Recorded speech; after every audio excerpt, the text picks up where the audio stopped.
Oh, guys, hopefully we're live. I'm just a little check on YouTube, make sure it starts up well. All right, so this is the 2,000 subscriber special stream. We're gonna be doing your guys' questions. I actually have a lot more than I thought I was gonna get, so this may be a longer stream depending on how long it takes me to answer questions and interact with chat and all that. But I wanted to say massive thank you for everybody's support over like the last, how long has this YouTube channel been a thing? Year and let's say a half. Sounds about right. That's not right. It's about a year and about a couple months. But thank you guys for your continued support as always. I finally found a use for this whiteboard. It's been in my room. The only person that's ever used this whiteboard is my mom. It's just been in here, right? And I never use it. And so I was like, you know what? For streams now, I feel like I'm going to start using this whiteboard. So this is the first message of the day. There will be more. But yeah, so also thank you, Matthew. I was having a conversation with you before the stream started. I was kind of just sitting here, just kind of like brainstorming things. But hi, Bill, and hi, Mar as well. How are you? But yeah, sorry if I missed anyone's question. I tried to go through videos from like the past like 2 weeks and then just take any of the ones that were questions and put them on here, even if they maybe weren't meant for this Q&A. Maybe if it was somebody just asking about like whatever I was doing in the video. So I put a lot of those together. I think we've got, let me go to the list. I've got about 30 different people who asked questions, but then those people asked, like certain people asked like a bunch of questions within their question, I guess. So I wanted to start out with the first question being, this is kind of a, two people asked this question basically, but it was my favorite question. So I wanted to start with this question first. Now, House of the Stag, they're another YouTuber. If you have not watched them, I would subscribe to them. They are very good. But House of the Stag, and also Matthew asked a similar question. So Matthew's first question, or not first question, but he asked, what drove you to start a YouTube channel on A Song of Ice and Fire and Lord of the Rings? And also House of the Stag asked, what is my main goal with the channel? So this is kind of like a two-part question of the same thing. So what made me start a YouTube channel? Okay, also, I just saw this before I just get on my little tangent, because I'm going to be on a big tangent here in a second. Bill, it is treason if you put pineapple on pizza. This is a very heavily debated subject in my friend group. That's nasty. Does not belong there. And thank you, Nora Burrow. Or I hope that's how I say your name. All right, so what made me start a YouTube channel for Lord of the Rings and Song of Ice and Fire? So, a lot of you will not know this. I had a YouTube channel before this channel. And funny enough, as like when this channel started, right? And like at the very beginning, when I guarantee you none of you guys had seen a video, because it was before I even started uploading A Song of Ice and Fire. Because this channel inherently, if you look back at the beginning of the channel, was not in a Song of Ice and Fire channel or Lord of the Rings channel. It was a gaming channel between me and my best friend Luke, and we were kind of like, okay, let's make a channel and we'll just do videos like once a week. We'll be doing like a playthrough or something. And eventually I had decided, well, he's going to do that. I'm going to just make something that I wanted to make. When I had run the other YouTube channel that I had that failed, it didn't do too well. Like it'd been over a year. I had like 300-ish subscribers. It really didn't feel like a community. Like I didn't really like in here, right? I have a community where I recognize a lot of you guys in chat, or usually most of you in chat. I didn't have that with that channel. It was a channel where it didn't really do well. I wasn't really happy with the content I was making on it. So I decided to stop doing that channel. Now, and then the thing is with that channel is I stopped doing that channel because I realized how hard it is to do a channel where you start doing one type of content and do something else. So for instance, going from a channel that was strictly gaming to a channel that was more of a podcasty style where it was more discussion based, YouTube does not promote that well. So I just felt like it was a natural thing where it was like, I wanted to try out doing Game of Thrones / A Song of Ice and Fire stuff. And I decided to do it on this channel. And as you guys can tell, that did very well. And yeah, now we're here. So that is more or less why I wanted to do this channel on that. It wasn't originally the main focus, but I wanted to do that because I enjoyed it. I enjoyed talking about A Song of Ice and Fire. And another thing I will add on to that is I feel like in my personal life, I really don't have, like, I don't have this, you know, like how we talk about like Song of Ice and Fire or Lord of the Rings, whatever. I really don't feel like I have that. Like, even in my friend group, it's like, yes, my friend group is inherently nerds. They just have their own things of what they like. Some people are super Star Wars nerds. Some people are like Dune. Doesn't matter. I really felt like I've never had in my life where I've had people to talk about A Song of Ice and Fire with. And even the people that kind of I can talk about it with, they're only Game of Thrones people, only show people. Also, I want to say hi to everybody in the chat. I'm sorry, I'm going to finish this little question and then I'll respond to chat in a second. So that is kind of the first part of the answer that I'll give to Matthew's question. So the second part of the question, that would be somebody else's question, which was House of the Stag's question. His was, what's your main goal with the channel? So the main goal with the channel is a lot of things. So for one, it's to have fun with just talking with you guys and exploring my own, how should I put this? Explore my own knowledge of A Song of Ice and Fire, right? And I like doing that. And also, it's just fun for me to make content on things about this topic. And there've always been things that I like to do. The second part of this, I would say, is this is almost therapeutical for me, right? Where I've very much enjoyed, and it actually, like, it makes me feel very accomplished, whether that's, you know, making a video I really enjoyed. So this doesn't always translate to views or subscribers, whatever. For instance, the videos I like and I feel the most accomplished with are usually the longer ones, or the ones I know won't do as well, but I just like making them. And that's just the Magor video, the aim, and the character analysis videos. I really like making those. And it gives me a sense of, like, purpose almost. Whereas, you know, like, for me, I like making it. And I see you guys, like, enjoying it. And, you know, it's a little bit of that, right?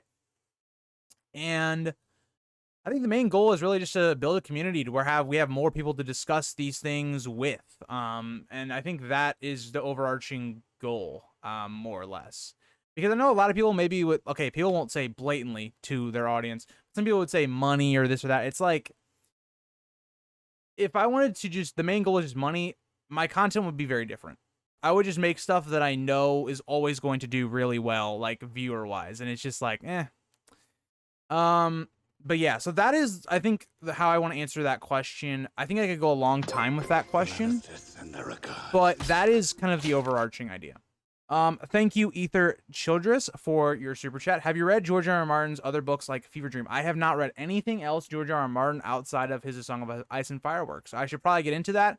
Let me know what you guys recommend, if you recommend any of George R. R. Martin's other stuff. All right, let me get back into the chat before I get to the next question. I don't mind the taste, but the texture is garbage. I don't like either, Violet. I don't like either.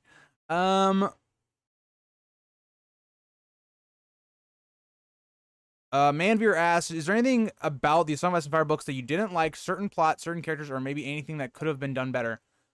I think, for one, I think at times we don't need as much sex in the story. Like, I don't know, like, I agree.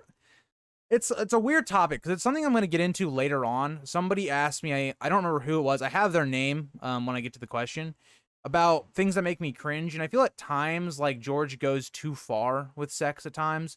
So I would say that would be one thing. I think George maybe could have handled Dany's character a bit better at times. Like, I feel like book 2 at times she feels kind of aimless. That'd be kind of the main ones that I would look at as of right now. Hi Glossy, how are you? Yes, we have the mustache going now as well. I kind of caved in. I finally caved in. Everybody was always saying I should be doing the mustache, and I was like, fine, I'll do it. I will say, before I streamed, I had to put like some like beard oil on it because it was actually bothering me quite a bit. It was like irritating my skin. But we'll see how it goes. Once it gets completed, I'll see if I like it. If I like it, I'll keep it. I don't know. Let me know what you guys think. So far, it's kind of hard. Also, because of my lighting, it's kind of hard to actually see it. Like, you can only see one side, really. But let me know what you feel about that. Mar, don't worry. I have your question. I will answer that at some point during the stream. I have it in there. I remember reading this one. So I will get to that as soon as I can, Mar. Yep, really helps to find people who read the books. Yes, that's one of the key things I like, is that the show, you can only talk about so much because it's such a casual fan base, I feel like. Hi, Evie. How are you? And also thank you on your kind words. Oh, I agree. So Ultraviolet. So I have people that ask me constantly if whether it's somebody else saying I have a YouTube channel or me saying I do a YouTube channel, and they try to ask me what it's about or what the name is. I have struggled so much with trying to get people to understand what I'm talking about. So I definitely understand you on that. I wanted to ask you, what are all the Tolkien books you have actually read? I won't say I'm that far into it. I've only read Silmarillion, and I've read the main 3. Those are the Tolkien books I've read. I have not read Dune, Bill.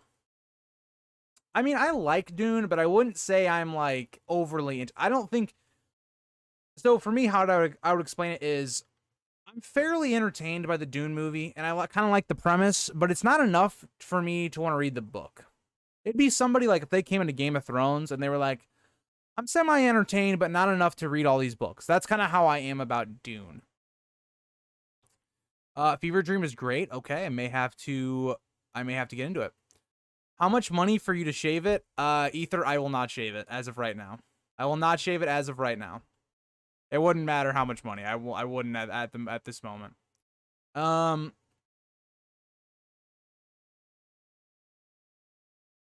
That's a good one, Ashley. Damn, you don't look like Abraham Lincoln anymore. I'll be honest, Bill. Okay, so I don't mean this as in like you guys, because I think it's funny when you guys do it, but people like in real life would constantly be like, oh, look, it's Abraham Lincoln or whatever, and it would actually piss me off. Like, it wouldn't have pissed me off, but it would annoy me. They'd be like, okay, I get it. It was funny like the first couple times. It's not funny anymore. Hi, Andrew. How are you? Off topic, but I'm excited to watch the new Avatar movie. I was never an Avatar fan, so I don't know. Actually love the mustache. Okay, well, we passed the glossy test, so that's good. Love to see that, Ether. Ether, I am not shaving the mustache. It's not happening. Just accept it. It's not happening. Maybe by the end of the year, if I'm not happy with it. We'll see. I'm good. Just finished rewatching the Wednesday show. Nice. You love to see that. Dune is great. The second, so Glossy, this is what I heard. So my friend that also like started this channel with me, he's read the first one, he really loved. The second one, not so much. And the third one, he started to really like again. So I don't know how that goes. Ether. You could say $1,000 right now, and I'd say no. The Lincoln joke is just staring you in the face. Yeah, well, okay, Bill. See, here's the thing. It's different when it's like, you know, like this, right? It's different when it's like, you know, whatever. But like when you have people that are like either in your family or like, you know, you're not like friends with. It's mostly like adults where it's just like constantly, and it's like they don't even use my real name. It's like, okay. All right, so let's get back into this. So we're gonna go back down. I want to go to the bottom, and I'll finish off Matthew's question since I started his. So what is your favorite historical time period, culture, or war? Okay, I have a book that's going to answer this question for you, Matthew. I just got back into reading this book. I've had it for a while, but hopefully you guys can see this. Okay, Hitler versus Stalin, the Eastern Front. So I would say World War II is the answer to that question for me. So that's one of the questions. Moving on. Favorite chapter in all of A Song of Ice and Fire books. Matthew, I'm surprised you don't know this. Maybe you do know this and you just wanted to ask me again. But my favorite chapter is The Red Wedding. I know it's very basic, but the emotional weight and how perfectly crafted that chapter is. It's a culmination of really the first 3 books. And the way it's set up. I've talked about this a lot, and I've done videos on it before. the build up to the Red Wedding is part of why I think the Red Wedding is my favorite chapter. There's so much that goes into it. And I would say probably a close runner-up for me would also be the Renly speech chapter. There's so much character building going into Stannis and Renly and their ideologies, even for Catelyn as well. I would say Renly's speech is in there as well. But to me, it's the Red Wedding for me. It just always has been. Fourth question by Matthew. Favorite video game? Favorite video game?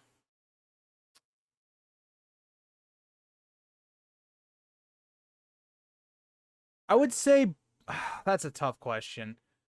I would say probably Black Ops 1, Call of Duty Black Ops 1. I would say my most played game.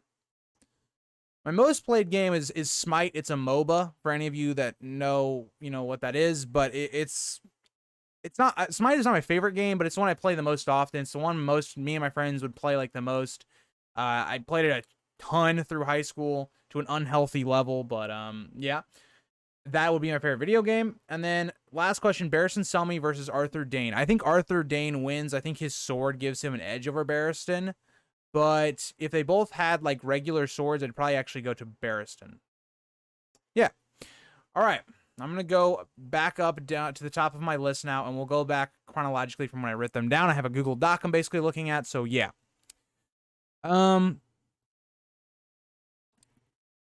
George R. R. Martin said he would only release Winds of Winter if you shaved. Would you then grease? No. Okay, so actually, Matthew, then I would completely monetize what you just said there. So I'd basically go into like YouTube or I'd go into any like form of social media and be like, then that's when I'd be like, okay, guys, donate me money, and then at $1 million, I will then shave it, so then George will release it. That's how I would do that. That's a big Tywin play right there. That was with 2 characters when I was a kid. They said I looked like Harry Potter, and then in high school people called me Peter Parker. Interesting, Matthew.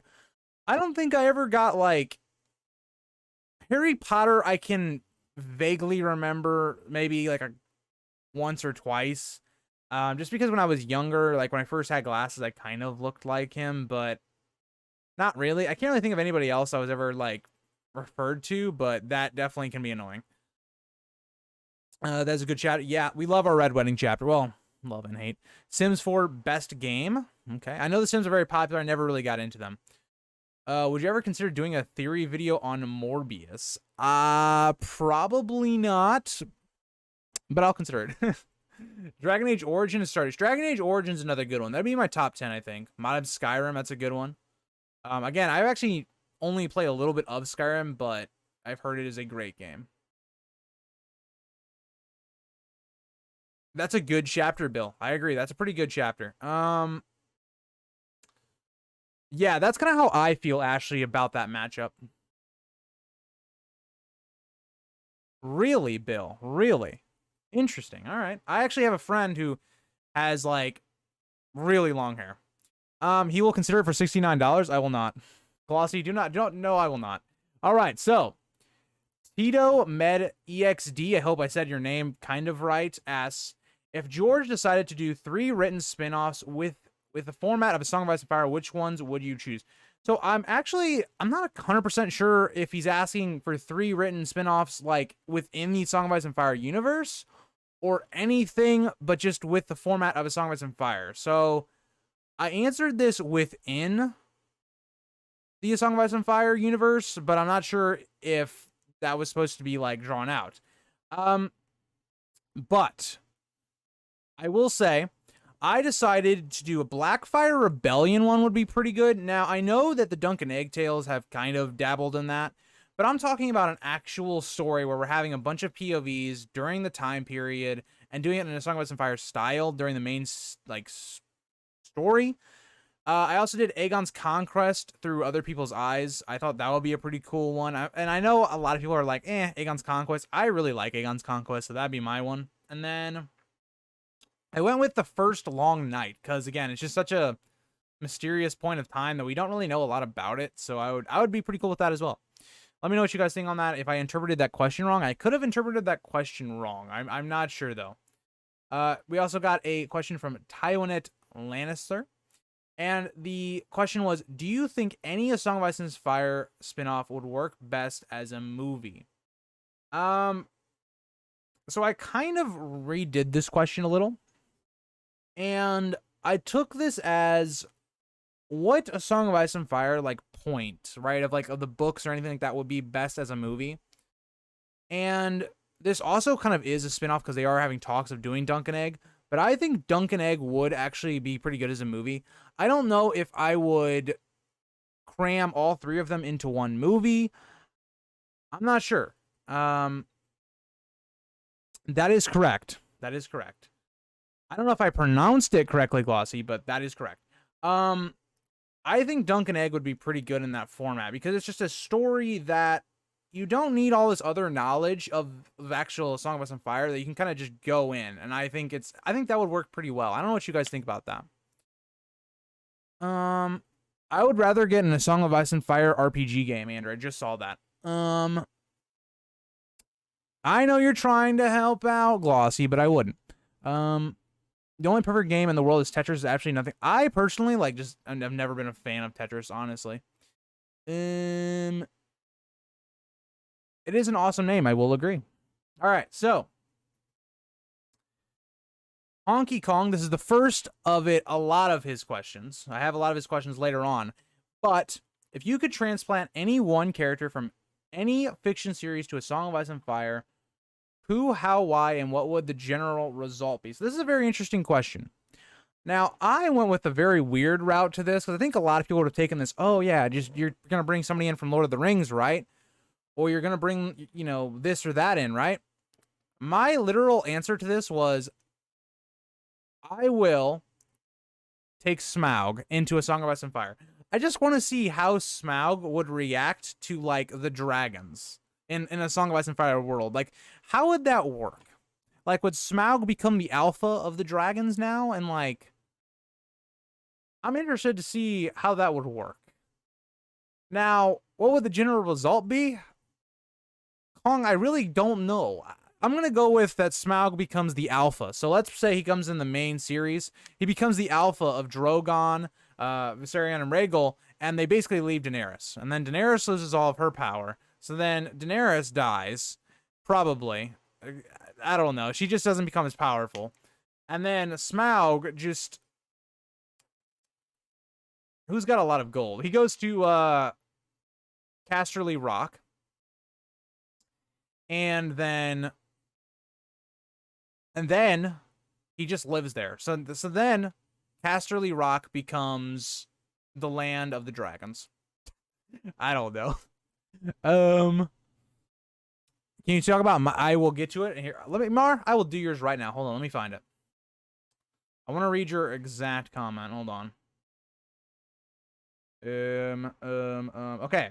So, Mar's question was, do you think there will be a love triangle between Jon, Sansa, and Tyrion? Because in the first version, it was canceled. There was a love triangle between Jon, Arya, Tyrion, but George changed that to Sansa instead of Arya. Maybe you could do a video about that, please. And Merry Christmas to you. Merry Christmas to you as well, Mar.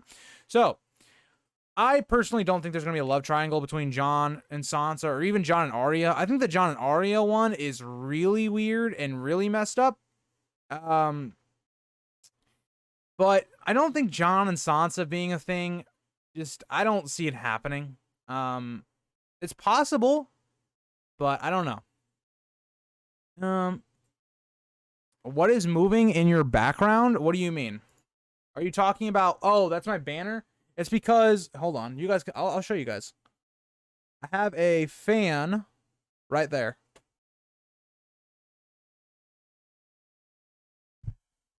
Hold on, this needs to go up. There you go. Okay, it's basically a fan. It's a fan that, because I am someone that gets really hot when I sleep, so I have a fan basically directly on my bed. But yeah, Mar, I don't think so, but it is possible. I will say. Okay, let me answer chat real quick. Smaug would get destroyed by the dragons? Nah. He does have that little hole there, though. Maybe, I don't know.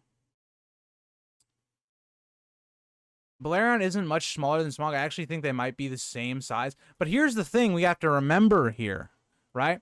Is that Drogon and the normal dragons of the story are significantly smaller than Balerion at this point. So Smaug would kind of look as the alpha. Yeah,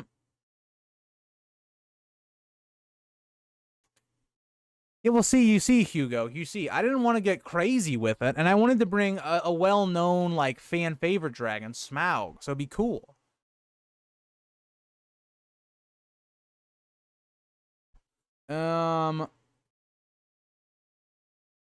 It's your biggest fan. Oh, boy. Resurrected John Lee Stoneheart will fall in love. That would be craziness. I also agree with this, Ashley. Or even with, instead of Sansa, we see Marjorie instead. I think that also is possible.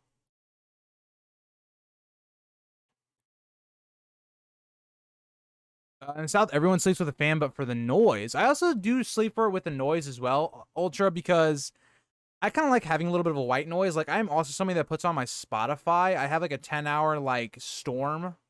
So it just, you know, basically storm sounds, and I like that as well.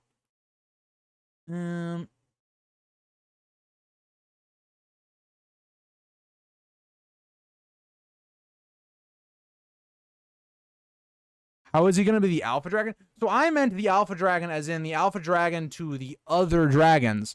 The other dragons, if you really think about it, they haven't done anything either, really. Like, and Smaug is going to be much older than they. So, in my opinion, and also, let's even look at how Smaug gets defeated. Like, there's a lot of shit that goes into Smaug being defeated. Like, I don't know. I think you're underplaying how Smaug would be.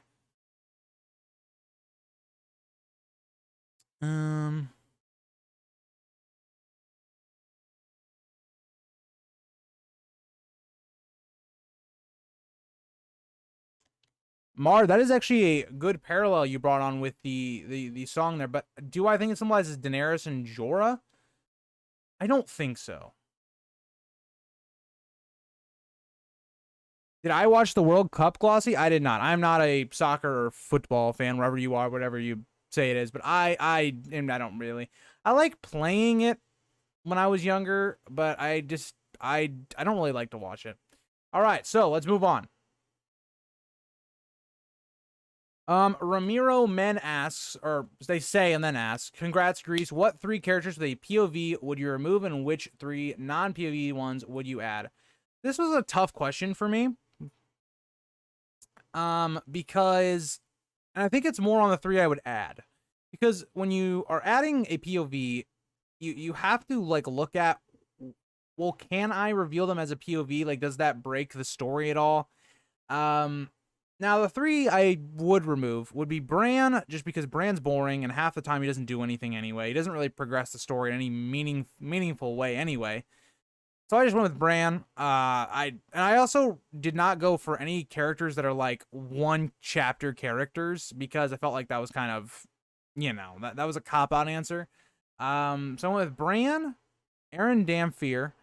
Again, I like learning about the Greyjoys, and I like learning about their religion, but I like Victarion and Asha's POVs much more, and they kind of do the same thing, but it's just not as But so yeah, that's the second one. The third one I went is Arya or Ario Hoda. Now, Arya Hoda really isn't, like, he has no personality. He's really just eyes looking into the Dorne plot, and I think Arianne just does that role much better. So I think Arya Hoda in this way could be left out if I'm going to have to remove 3. Now, 3, I would add Robb. I would add Robb Stark. I talk about this a lot. Somebody else asked, like, who I would add as a POV. I'm going to get to that later, but it's going to be Robb. I also said Stannis, because I would just like a chapter with Stannis, like, just to get inside of his mind and just how he is as a person and his understanding. So I would like a Stannis chapter. That'd be cool. And then the other one I said, which I think Ashley will really like, I said Darkstar. I would like to know more about Darkstar. I want to know, like, what is his goal? Like, what makes Darkstar tick as a person? I would like to get more into his psyche and seeing that from his point of view. Now, maybe we can't do that because it takes away some of the intrigue or mystery of House Dane or Darkstar as a character. But I thought Darkstar would be a good one, and I would rather have, honestly, Darkstar than Areo Hoda. I know Darkstar is involved with Arion, but I thought that would be a cool one as well to have. The Hound POV would be a good one as well. That's another good shout out. Um,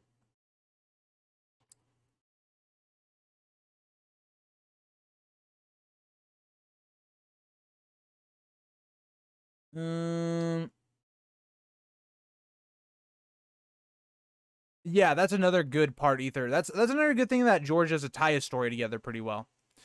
It's a crime we didn't get Rob. Agreed. I think the books would going forward would benefit from a Dothraki POV. Yeah, that would be another good one. That's another good one, Ashley. All right, moving on. We have. Oh boy, let's hope I say this one right. The King of Necro Limbo. Well, let's go with that. They said, bro, you're going up. Congratulations. Question for the stream. Have you ever considered doing your own wins and dream, like fan fiction, more or less? And my quick answer to that is going to be no. That is a lot of work, first of all. Two, I don't think myself could do a better version of what a lot of people have already done to this point. And there are people that are just much more knowledgeable on the books as a whole that, personally, I don't think I would be motivated enough to do that. Whereas something like redoing like the seasons for Game of Thrones is something that I'm like, okay, I'm much more inclined to do that because it's something that I can look at the books and just adapt what source material has been done. I'm not a big fan of creating book material that hasn't come out yet. I will leave that stuff to like Preston Jacobs or someone like that. So I will say no, but I know a lot of people have done that, and I, as of right now, really have no interest in doing that. All they do is it is known. Daily quote in my friend group now is it is known. What's up, everybody? Congratulations on getting 200 subscribers. I don't know why that's funny to me, Casper, but yes, I know what you meant. Thank you. Rob, Tywin, and Stance, Robert, and maybe Mira. See, my thing with Tywin is I don't want to be inside Tywin because it would kind of ruin some of the intrigue around Tywin's character to me. But I don't know. Do you think Jon will become Lord Protector of Rickon until he becomes an adult, or maybe Jon marries? Yes, I actually like that, Mar. I think that's a really good idea. Is Jon becoming Lord Protector? I really like that idea for Rickon. Which major POV characters do you think will survive to the end of the series? Right off the bat, I can think of Davos, Samwell. I think Jon survives. Sansa survives. Maybe not Arya. I mean, I don't know about Arya. I kind of flip back and forth on Arya. Bran, I think, does. Rickon's not even a POV, but I think Rickon probably does. Tyrion, I think, will. That's POVs I can think of for right now. So I'll go with those. Thank you, by the way, Ethan. Thank you.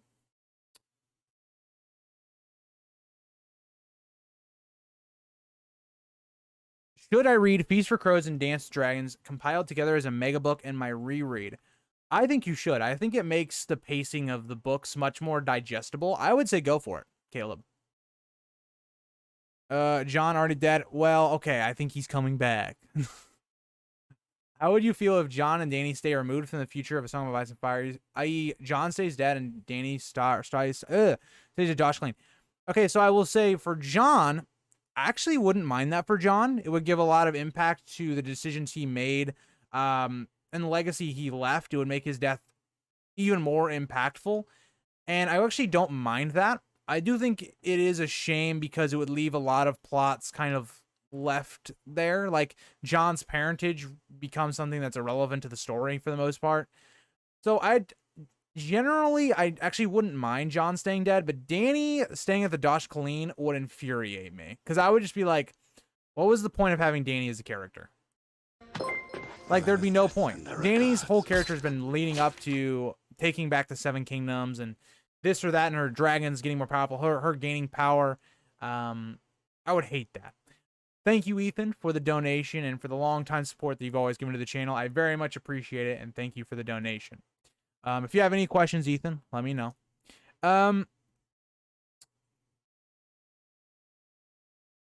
If George ever finished the story, it'd be cool if he did a side story going over Rob's campaign in the West. It would be really cool if he did do that. I would love that. What we do if Arya is needs to see that would be really cool. Maybe the Blackfish, that would have been a very good POV as well. Jon's parentage is already irrelevant unless he becomes king. I think you could add a storyline with like the whole idea of Fagon and Daenerys and all that. And I think it would do a lot for Jon as a character, where he's people are pushing him into this role of trying to be king, and he does. Again, we're gonna quote season 8. He doesn't want it, but in reality, Jon wouldn't want that. So I think it would go a lot to developing Jon's character if he's alive. I don't think Jon's going to marry Val. I think the reason he's looking at her is that he's trying to deceive himself about the idea that Ygritte is dead. I also don't think Jon's going to marry Val. Like, maybe they have some sort of, like, relationship, but I don't think so either. So I agree with you on that. Next question is by Squeak. Congratulations. I like to consider myself a long-time viewer. You are. I recognize you from comments and streams in the past.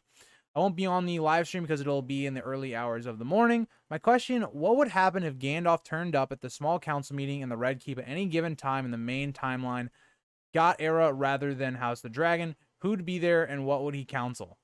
So this is a very intriguing idea because I think, Squeak, you're thinking that Gandalf shows up and he starts giving them really good advice, but I think this would quite literally break Gandalf's mind. Because you have to think, he would go from an area where the gods that are present in Lord of the Rings have no power or sway in A Song of Ice and Fire. And his whole purpose of fighting Sauron or helping the Free Peoples against Sauron is irrelevant. So I think Gandalf's mind would quite literally break. Now, let's say it didn't break, and let's say, you know, he learns about, I guess, the political climate, like what's going on. Let's say we go in when Tyrion's Hand of the King. It's when Stannis and all the 5 kings are still alive. So, like, around the beginning of Clash. I think Gandalf would be like, you guys gotta all band together. And maybe he even learns of the others' threats. Maybe, you know, Tyrion, like, says an off comment, and he's like, oh, this great evil, this could be Sauron. And maybe he tries to, like, convince them to do... What would end up happening, okay, is that Gandalf, looking like a homeless dude, they would literally think he's crazy and throw him in prison. And then he would do some fucking magic voodoo, and then they'd be even more confused. And then Varys, seeing that this is magic, would be like, oh, he's a red priest or something. Either way, I don't think it goes well. I don't think that A Song of Ice and Fire universe has benefited from an appearance with Gandalf, I will say. Hope you enjoyed that, Squeak. It'd be a very interesting situation.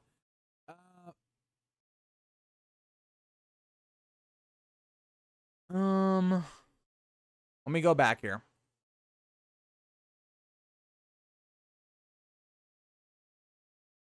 Where would you want to be in the current events of A Song of Ice and Fire? Personally, I live. Oh, so Ghosty, I'm going to save your question for one a little bit later because I have a question that's actually very similar to this. Because they asked me where I'd want to live in A Song of Ice and Fire. So I would say for where would I want to live in the current events of Song of Ice and Fire? As far south as possible. That's my answer. For the current timeline, I would say like the Reach, probably. I don't know. How would you feel if young Griff turns out to be pretty chill and teams up with Dany and Jon to fight together in the long run? Now, I actually think what you're saying is actually very possible. I think instead of what I've said, which I kind of like a little bit better, but instead, young Griff actually is like, okay, cool, we'll fight this whole thing, and then we'll figure out the throne after. I could see that. And maybe Young Griff dies during this battle or something, and it kind of clears it up a little. I could very much see that. I kind of agree with you, Ander. I kind of agree with you on that.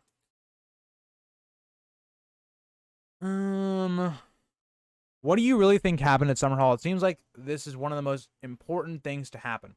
So I think what happens at Summerhall is this idea that Aegon was trying to bring the dragons back. I think we see this from the ideas that his children were causing him a lot of issues. The realm as a whole, I don't think he thought he can control it, or the Targaryens could control it without the dragons, which, funny enough, kind of turns out to be true.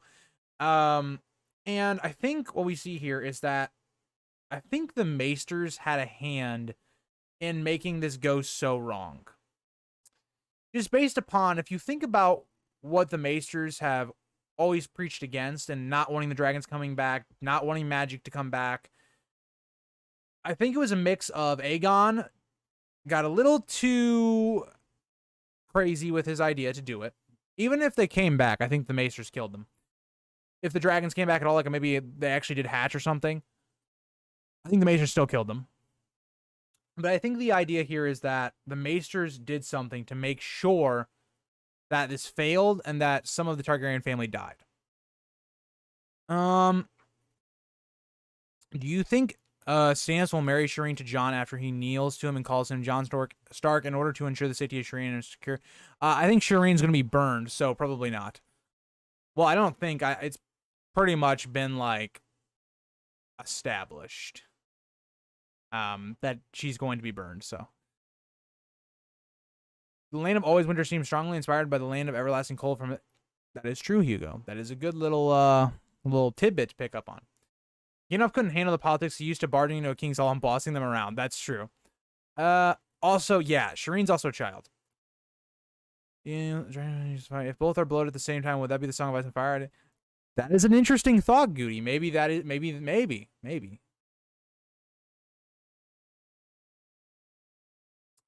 All right, so let's move on. Moving on, we have Smoke Salesman Bielza.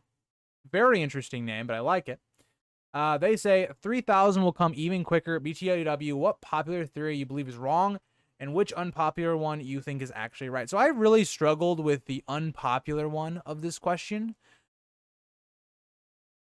because I don't really, like, I haven't gotten into the big, like, I don't even know, like, what theories you would consider are unpopular, just because we've had so much time with these theories that almost all of them are basically popular that a lot of people know. So, to me, I think the popular theory that I believe is wrong is, surprise, Ned and Ashara. That's the one I don't like. I also threw in there that Jane being pregnant. I was kind of like, I'm just not with it. I like the theory as in like what it would do for the story, but I just don't think it's right. I don't know. That's how I feel. And then the one I was like, it was an unpopular theory, but you think is actually right. I went with Brandon and Ashara having a thing instead of Ned and Ashara. Those are the ones I kind of did.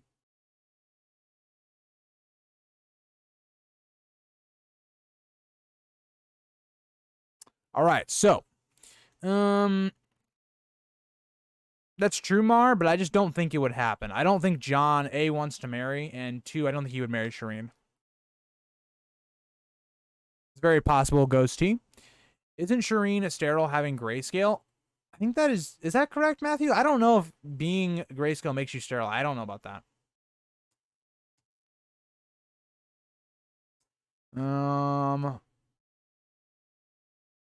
I kind of think Aegon the Fifth brings the eggs back, or Dragon. I think Duncan possibly slays it and dies. That is a good idea. That's a good theory. I do think there will be a plague in Winds of Winter. What about dragon eggs laid by Vermax in the crypts of Winterfell? I don't know. We haven't really gotten any indication of anything that's been done with them, so it's quite possible there could be eggs still there. Moving on. This is a long name. I have no mouth and I must drink. Okay, that is the person's name, so thank you for your comment. And they decided to say, any ideas for a cool Lord of the Rings spinoff?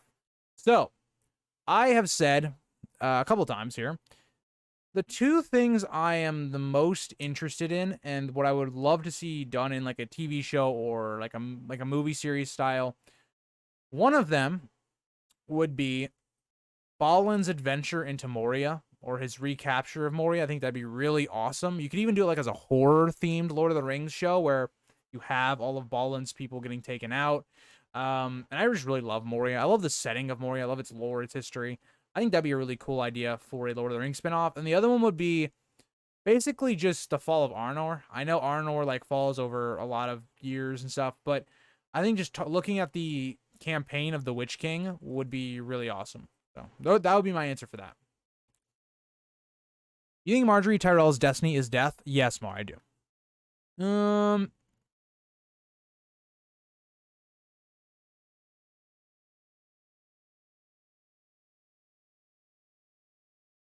Goody, personally, I do not.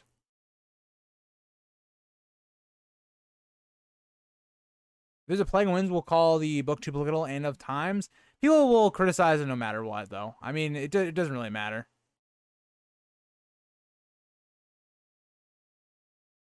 That would be funny, Matthew. All right. So moving on, we have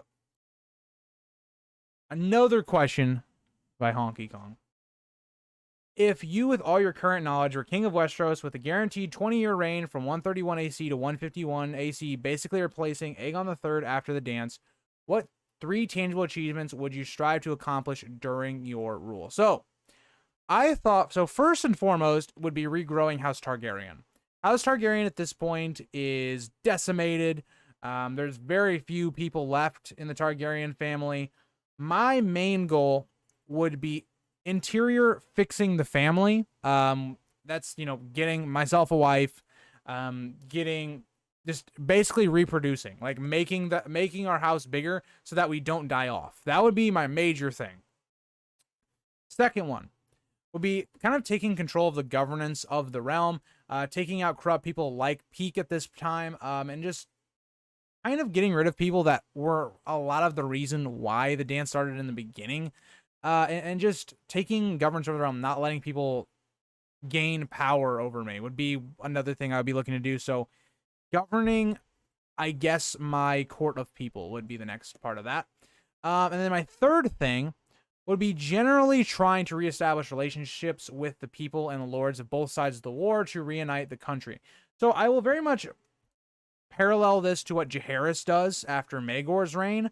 That would be more or less what I'd be trying to do. So a lot of this would be about reconstructing the realm, and whether that's reconstructing the House Targaryen as a whole, or reconstructing relationships with the people and making the Targaryens more of a liked house at this point of the story. I hope you liked that answer, but that is it.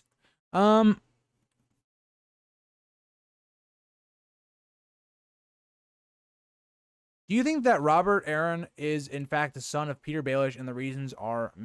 I think it's possible. I won't discount that he isn't. But I think when you look at Lysa's reproductive issues and how that went even with Jon, I think Robert probably is actually Jon's. But I do think there's an argument for saying that it could be Peter's.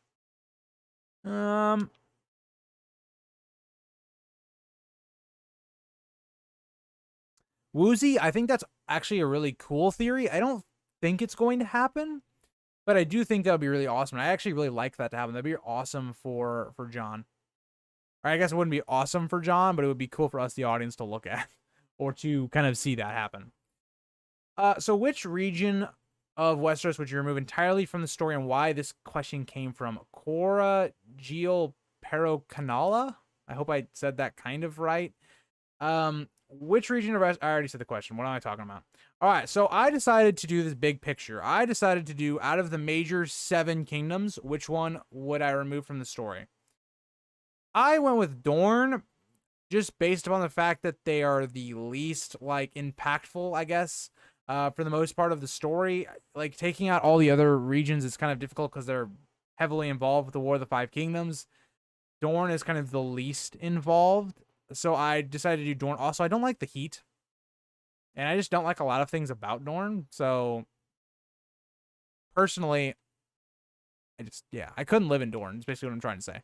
Let me look at chat real quick. What about having a Game of Thrones video game, something like a Red Dead 2 and Elder Scrolls? That'd be really cool as well, Los da Capa. I feel like the Maesters and Faith preventing multiple wives actually hurt House Targaryen more than anything, as there were not enough for them. Possibly that did. What will be the impact of the fall of Old Town, looted and/or destroyed by Euron on the winter winds? So, I personally, and I guess I'm kind of spoiling my own video because I'm going to be doing this video. What am I doing Euron? Let me look at my channel content real quick. I'm doing Euron on the 10th. And I talk about how I personally believe that Euron is going to, yes, loot and more or less destroy Old Town, but he's not going to actually win. So I think Euron is actually going to get taken down by Tyrell and Hightower forces by the end of this. But I think the impact really is going to be that Euron's going to get control of the Horn of Winter, and that is going to bring the wall down. That's the big significance of it. Now, I think the other part of that is they can rebuild. I don't think it will have a major significance on the actual city, but that is kind of the big part of it.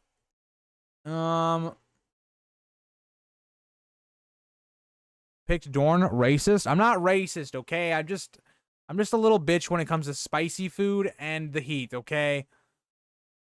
I would say the Iron Islands. That's fair. Hey, congrats on 2,000. Glad I made this. I'm glad you were able to make it as well, Jim, and thank you. Do you think the others built the wall?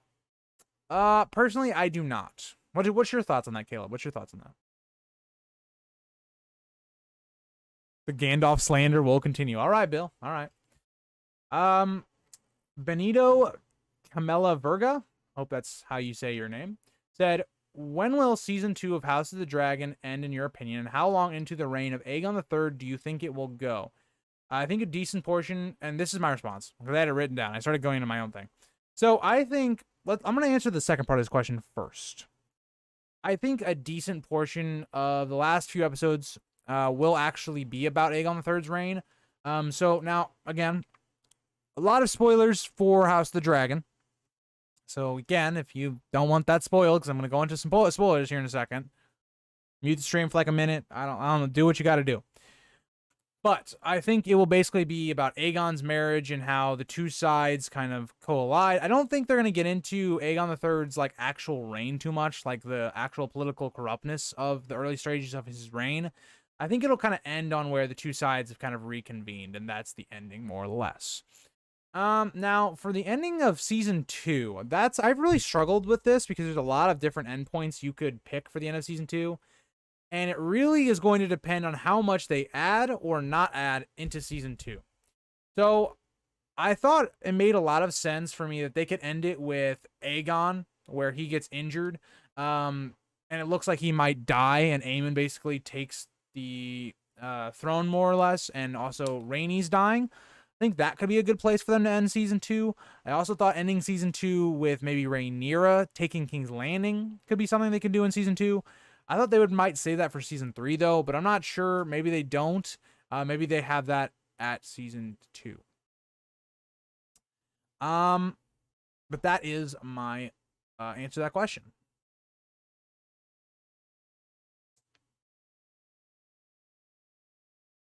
Agreed, Ghosty. I think you're right there.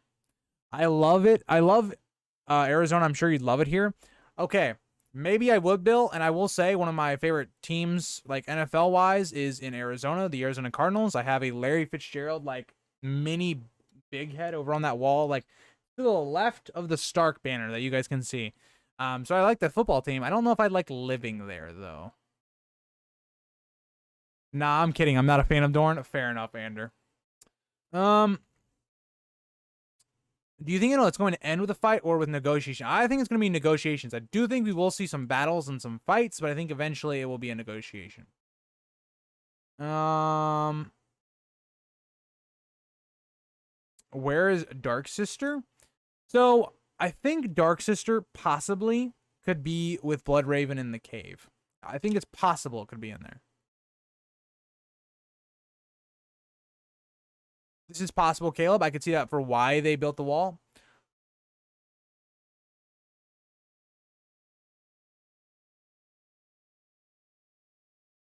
I would say Blackfire, Woozy. I would take that as Blackfire.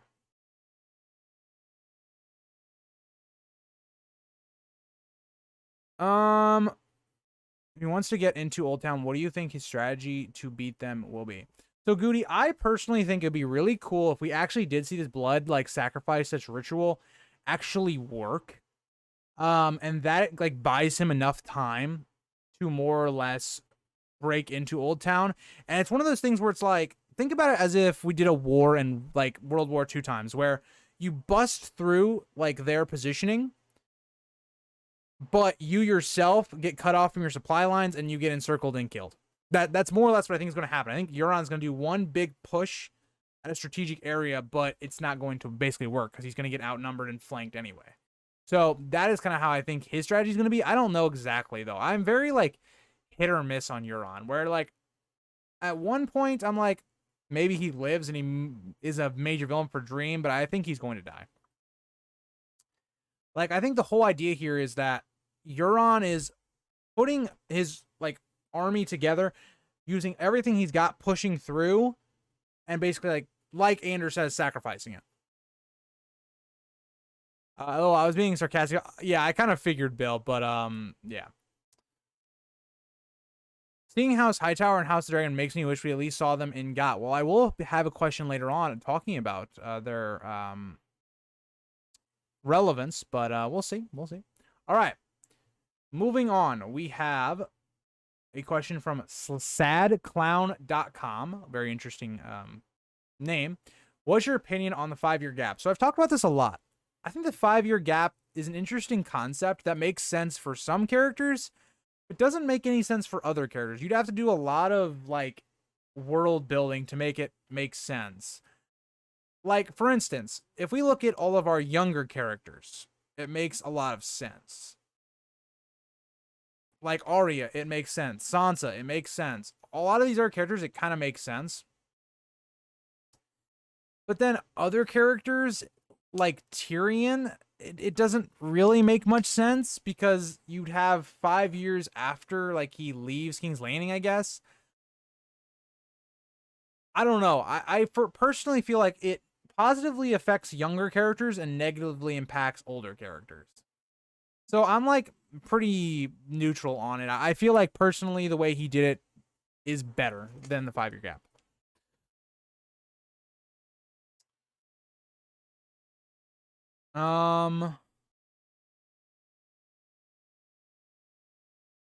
Agreed. I mean, I think Jaehaerys had to make peace with the Faith to a degree, but yeah, that kind of did come back to bite him in the ass. I feel like the Valerians should have been more involved in GOT. I agree, but I disagree, Matthew. I felt like D&D probably just thought we can't really be putting all these kind of minor houses because the Valerians, by the time of the main story, are much more minor than the characters at the point. Or how they used to be, I guess. How do you think House of the Dragon Season 2 will end?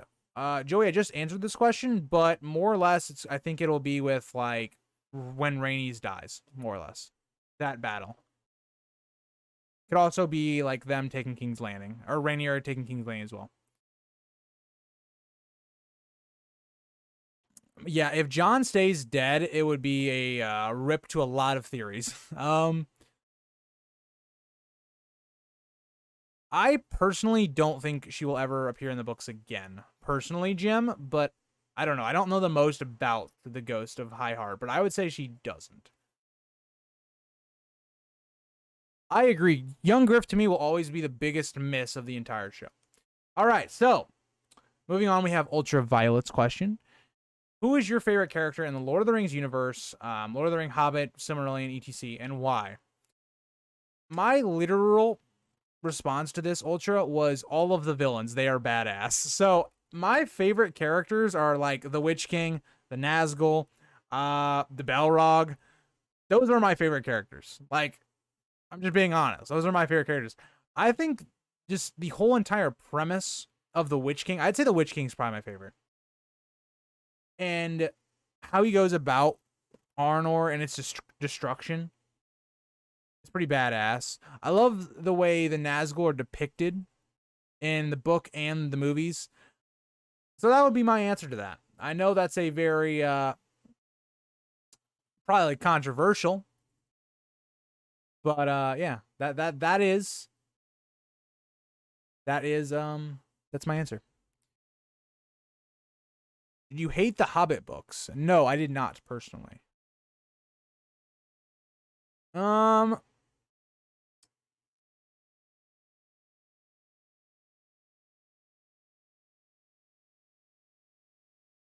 This is true, Kettle. It could have worked, but I think it was probably handled better. Favorite house dynasty from GOTS. My favorite house is the Targaryens. Which of the upcoming battles in Winds of Winter do you think will be the bloodiest? I think the Battle of Meereen, probably. I'm talking about like the beginning of Winds of Winter. I think it'll probably be Meereen. I think the Storm's End one is going to be bloodless. And I think the one with Stannis is probably not even actually going to have a lot of blood. It's probably going to be more of they're going to be falling into a lake and dying. But I do not think that will be Arya's fate. Theoden, that's a good one. Boromir, yeah, those are two really good ones as well. Oh, the Hobbit movies. Okay, so I was just taking that as the Hobbit book. I didn't hate the Hobbit movies. I thought they were fine. They weren't like Lord of the Rings quality, but I thought they were fine. They were definitely a downgrade in quality, but I didn't hate them. No, they are more interesting. So I 100% understand. I also really love Sauron as well. I'll put that one in there as well. Yes, the Nazgul are very animalistic in the way that their senses work. Worst POV character? Bran. It's Bran. Do you think GOT could have went on for 10 seasons if they Yes, Joey, very easily. So I've done a video redoing season 5 and basically adapting Feast and Dance. And even with that, I've extended season 5 into a whole nother season. And if you even look at previous seasons, they could have done other things that would have made maybe an extra season in there as well. Like, I think there quite possibly could have been 7 seasons by the time we even gotten into Winds of Winter content. So, do you think we'll get a huge battle in Hardhome like the show? I think we'll hear about one, but I don't think we'll see it. And if we do see it, it'll maybe be from Davos's point of view. Sean Bean is a whole W.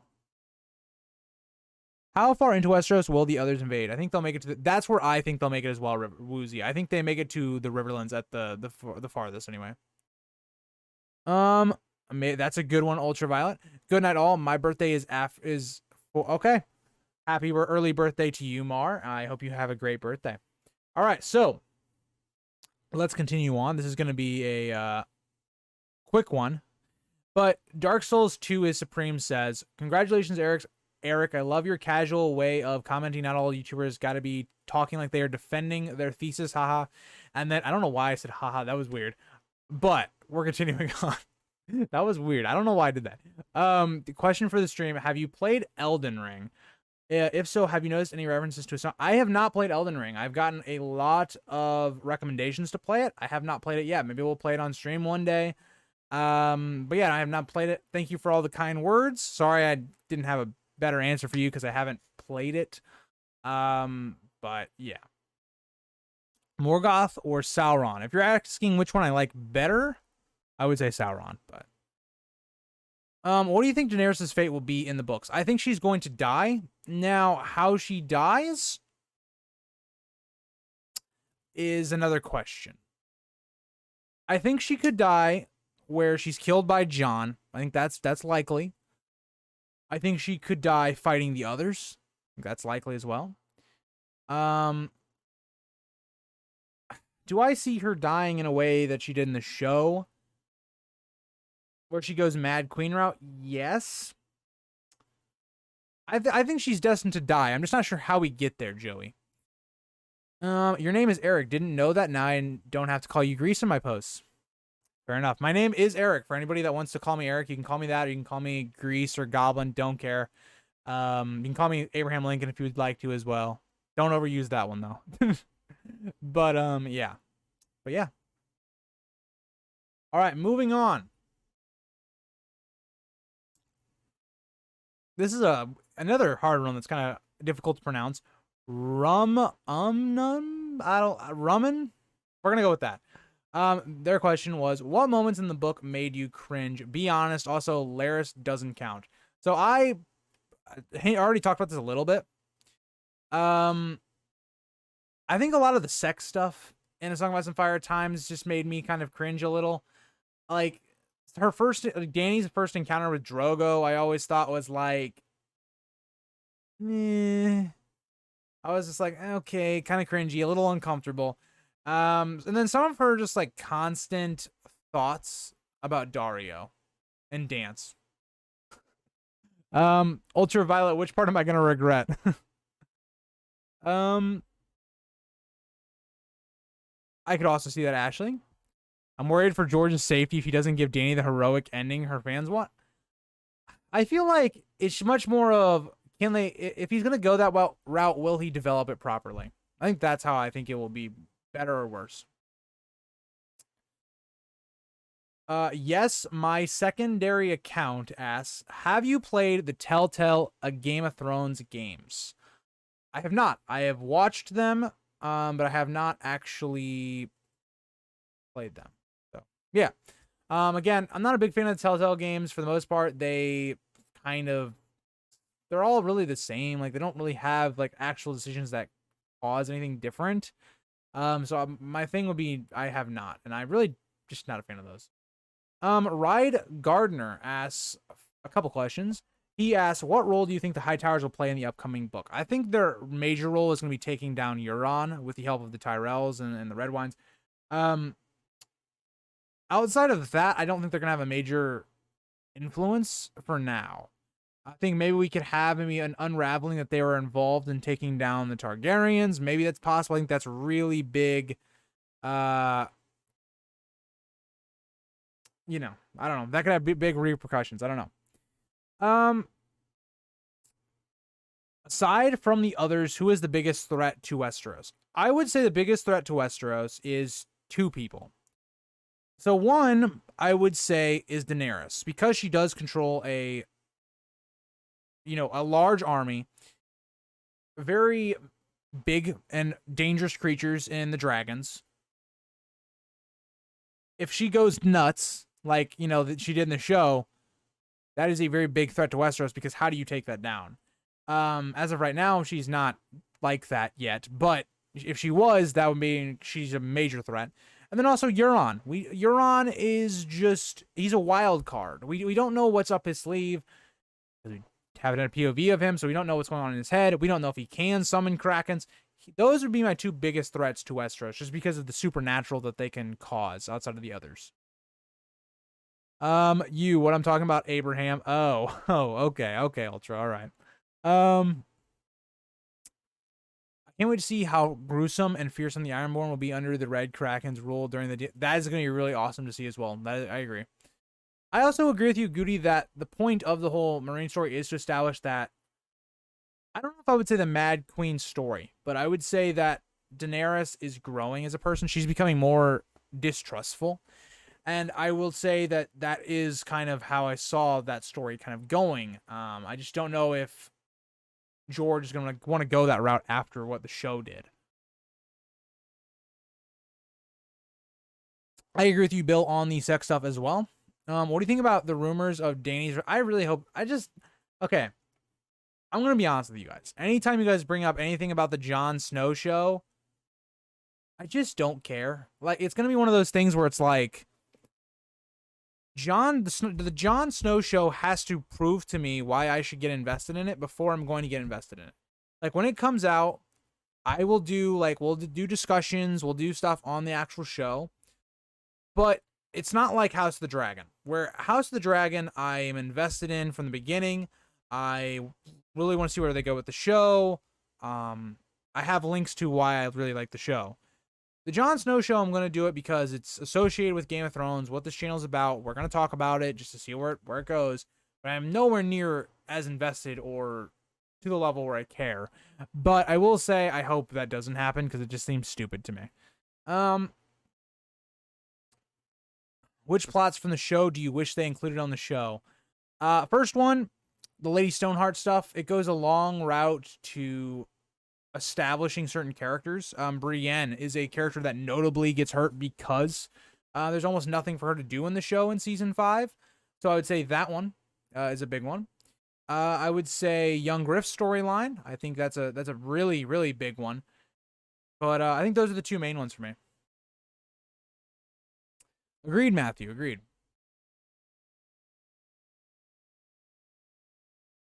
I think if Lightbringer was to be forged, it would be killing Daenerys. Woozy.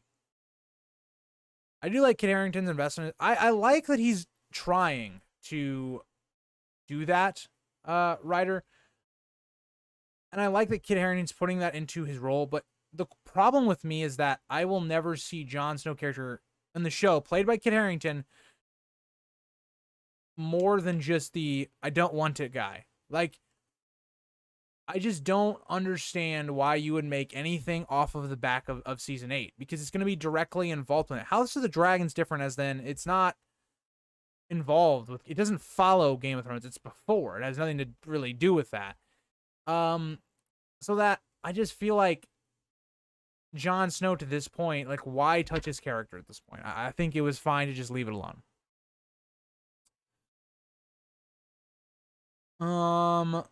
Is it just me, or does Dany turn more into Viserys during a Game of Thrones? She's not as cruel, but she does turn the Dothraki against her. She just happens to be Khaleesi and actually has dragons. I kind of see where you're going with that, Bill. I wouldn't say to the extent that she turns into Viserys, but I definitely see some of the tendencies that you are talking about.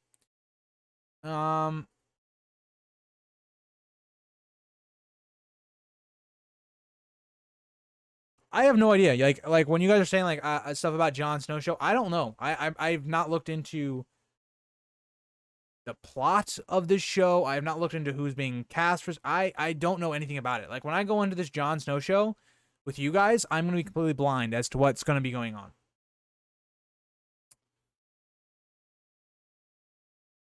Maybe Goody. I don't. It would have to depend on how they did it, I guess.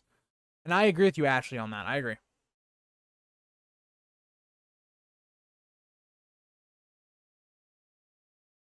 I personally do not think Ice will be reforged for the Starks or Jon at all.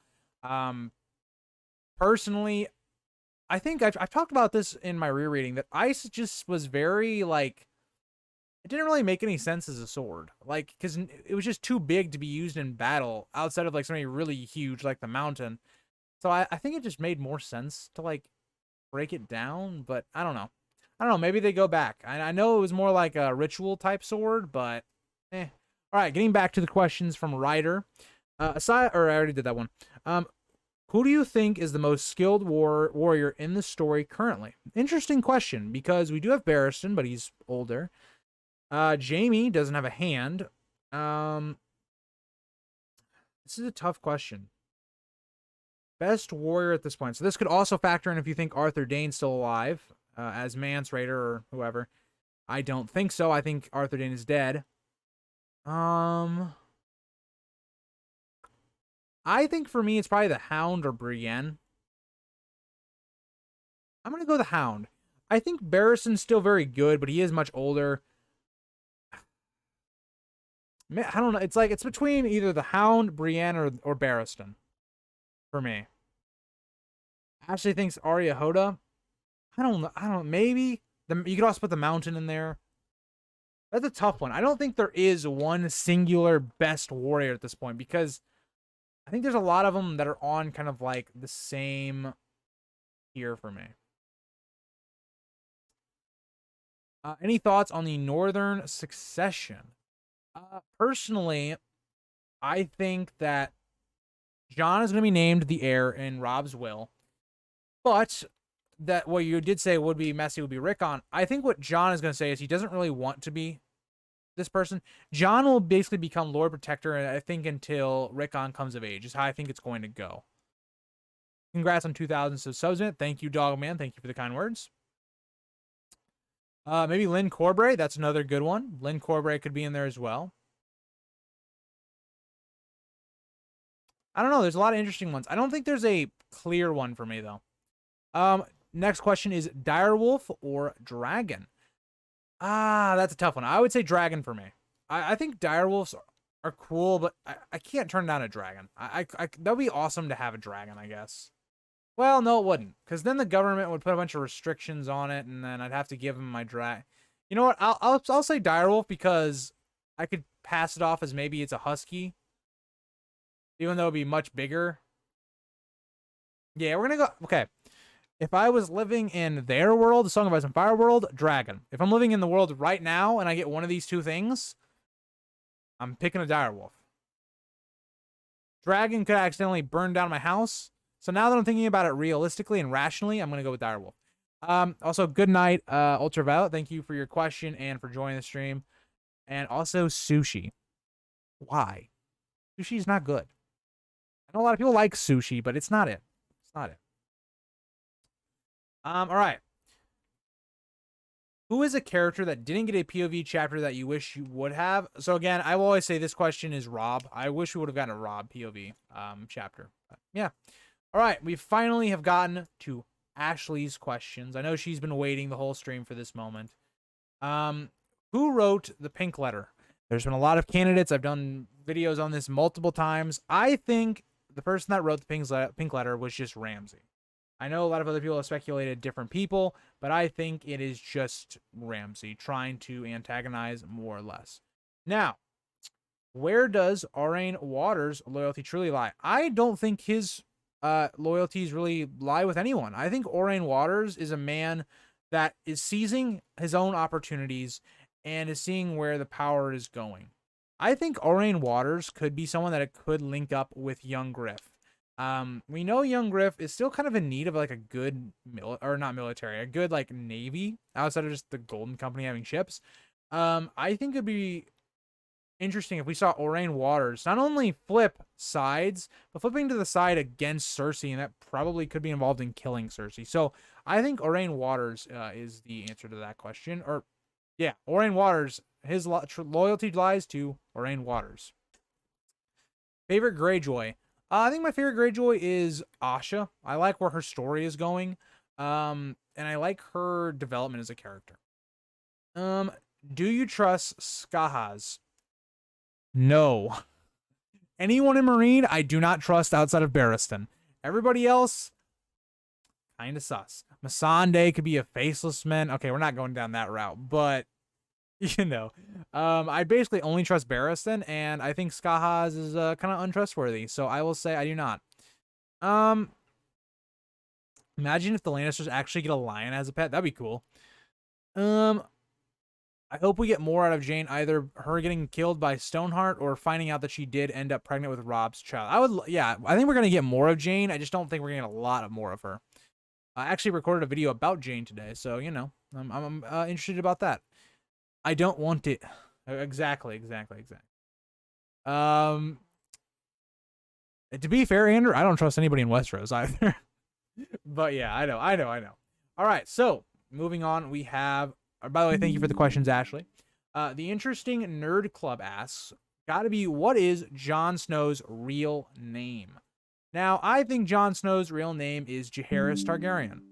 That's the way I went with it. I don't think he's going to be named Aegon again. I think that was kind of stupid, in my opinion, by the show. I think Jaehaerys Targaryen's just a good name. I could also see maybe him being named after Aemond or Aemon, one of those two. I could see that, but I think Jaehaerys Targaryen is my guess. I already did Mars' question earlier in the stream. S. Godin 02 or 02, long time supporter of the channel, I guess he did it. So this is a question that was in response to. There's actually going to be two in here that were responses to my video about Cersei. And their question, because this is also from Hugo as well, is the idea of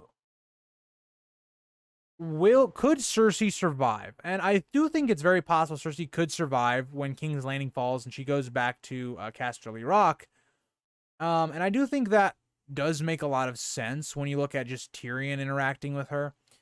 Personally, I still do think she's going to die there, but I do think that is a cool idea. And also so Gordon's question was more about, what do you think will happen with Cersei's trial by combat? I think it actually doesn't matter. I think either way, Cersei's coming out of it. I think they could go the show route where they just, boom, you have the wildfire and that takes care of all the people that she doesn't need to. But even if we see a trial by combat, I think she just uses the mountain and bam, problem solved. I don't think anybody's beating the mountain. So for me, I think the trial by combat actually is not as important. Now Hugo's question was more about, do you think that Cersei should interact with Tyrion one more time or confront her? Now, personally, for me, I actually don't think he needs to interact with her one more time. I think it's just Tyrion's bridge has been burned with Cersei at this point. That to me, generally, I don't really feel the need for Tyrion to be there to murder her or something like that. I would like to see it, but I don't think it's needed. But I don't know. Let me know what you guys think on that. I like Aemon for Jon Snow. Okay, I like that as well.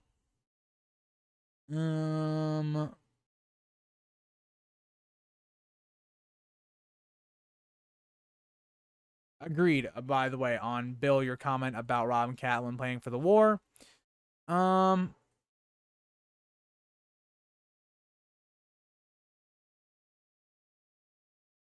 Makes sense. Actually, does Euron remind anyone else of Scar from the Lion King? He kind of does. I can see it. Do you think that the history of Westeros makes sense in light of the geography? Feels like the North should have been much closer to Essos. I kind of see what you're saying, and I kind of agree a little bit with that. I don't have a huge opinion on the geography though, I will say. Interesting idea. Alistair Thorne wrote it. That could be possible. Aemon or Daron being Jon's name, since Jon thinks of Aemon. That is true. That is correct. I do think that is a good one. Do you think Bran becomes king in the books? If so, how will it happen? I think Bran does become king in the books. If you want if you want a really good, or not really good, but a broken down analysis of how I think that's going to happen, I would check out my video that I did. Is it yesterday? Yeah, I would check out my video I did yesterday. I did an entire thing on Bran, but more or less, I do think he will become king. Let me go back to my Google Doc. Okay. What's the wildest fan theory that you kind of believe and want to be true? What's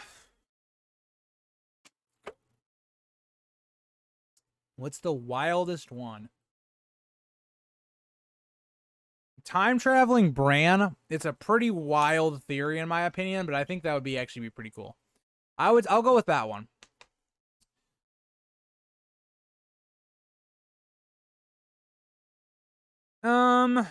I think, let's see, what do I think will happen to basically the mountain?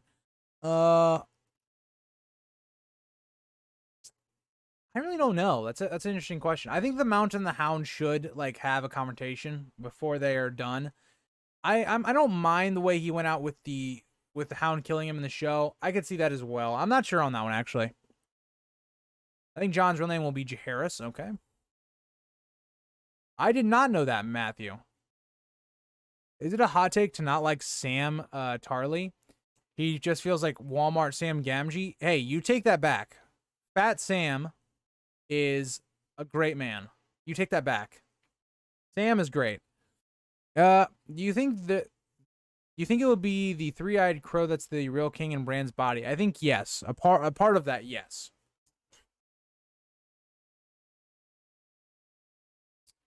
Sam and Gilly, I will say, Andrew. I will say. All right, Zach Karpov asks, what about after Young Griff wins, if he wins? So I think Young Griff will win. I think Young Griff will be the main really catalyst for Daenerys, and it will be used on her is she going crazy or mad type idea. I think overall what Young Griff's fate is he's going to die to Daenerys. I think that is the way he is projected to go. I'm gonna do a more in-depth video of Young Griff on the 17th, I believe, of December. So stay tuned for that video. But that is the short answer for that. Ant Lover 420 asks, I couldn't think of a good question, so I'll just steal yours. Who is your favorite Pokemon? I like Milotic and Zorua. I don't know the second one. That's probably a new gen thing, I'm assuming. Or after, not season 5. After Gen 5. But my favorite Pokemon, I have a lot of them. I'd say Mewtwo. I don't know if a lot of you guys have seen this because I've had this setup for a little while now. But my old setups, I used to have a background, and let me see if I can use the webcam to show you guys. Hold on.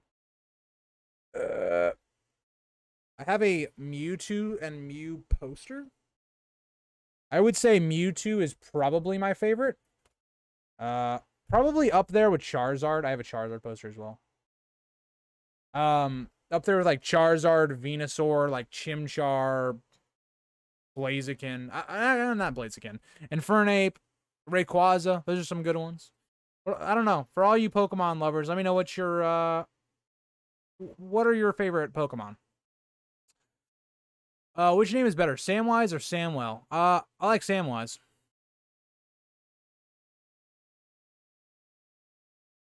Gen 5 Dark type that transforms. Interesting. And I guess I don't remember my Gen 5 as well as I think I do. To be fair, it was my least played of the first 5. I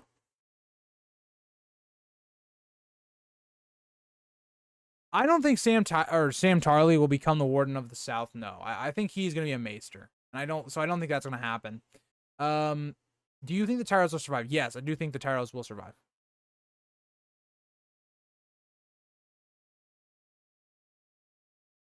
Favorite stater? Ryder, what does that mean? What does that mean? Am I dumb? What does that mean? All right, I'm going to move on. So, now, this is where we get to Honky Kong's list of questions. He's got a couple questions in here. Our starter, that is what you're asking. Favorite starter. Favorite starter, just the first starter I would actually say is Chimchar. Chimchar, Bulbasaur, and Charmander, I think are probably my top 3. I would literally die, Ghost, if that happened. Okay. So, if you were king, which characters from the main series, any of them, would you pick for Hand of the King, Master of Coin, Master of Laws, and Master of Ships?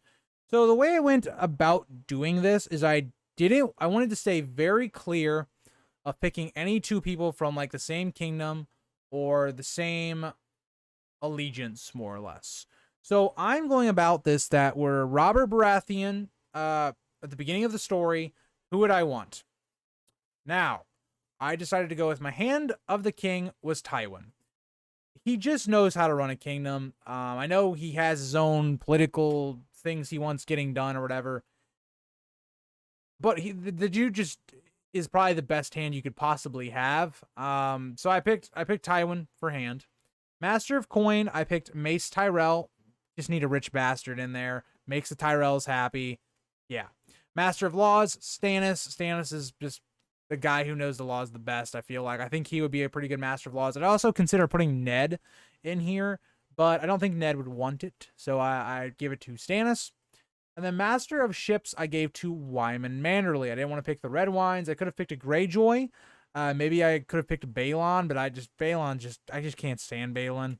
So maybe I make this. I wouldn't want Victarion on this either. Yeah, no, I think I would just stick with Wyman Manderly here, and I'd be pretty content with that. What will the Tyrells' fate be? I think the Tyrells will mostly get wiped out. But I don't think they'll get completely wiped out. Like, I think Mace Tyrell is going to die. Olenna's going to die. Marjorie's going to die. I think the main Tyrells are going to die out, but I don't think they're going to fully die out.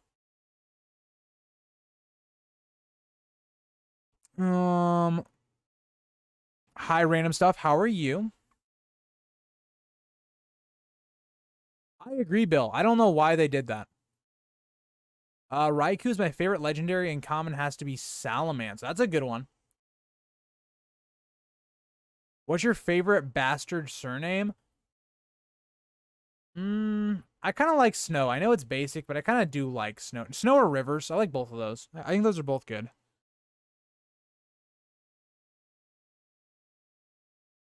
The Mad King had the best Kingsguard. He did. He had a pretty loaded staff on that Kingsguard. All right, so if you were to be born or reborn as a person in Westeros, which house would you want to be born to? So I picked two. One I picked for just in reality, which would be the safest, which one would I not die in, and in what land gets like invaded the most, or what fighting happens the most. So I picked Tyrell. For the most part, they aren't my favorite house, and they're not even close to my favorite house, but they're the one that's pretty rich. They're pretty safe. Like, they don't really get involved in any of the wars of the current story. And then for coolest, and the one I'd actually like to be in that I think would be really cool, would be the Baratheon house. So those are my two answers. What mythological creature that we haven't seen yet in the main series would you want to see? I put either a Hydra from Greek mythology or a Cyclops. I think those would both be pretty cool. Don't know how that would happen, but I just put those in there. Would you rather fight Oberyn or Gregor? Now, this is an interesting question because I'm dying either way. So the real question is, do I want to die by a spear or getting poisoned, or do I just want to get sliced in half? Now, this is assuming that Gregor doesn't torture me after he beats me. I went with the mountain because he's just going to slice me in half and I'm going to be dead and I'm not going to even realize what happened. So, yeah. I went with Gregor. But I don't win in either situation, so yeah. Which dragon would you claim if you were a Targaryen born in the Jaehaerys first to Aegon III era and could have any one dragon you wanted? And my answer was either Sunfire or Caraxes. Both are great dragons. They are described as being very beautiful. They look, well, Caraxes looks pretty good on the show. We don't know about Sunfire yet, but you know. The phrase, oh boy.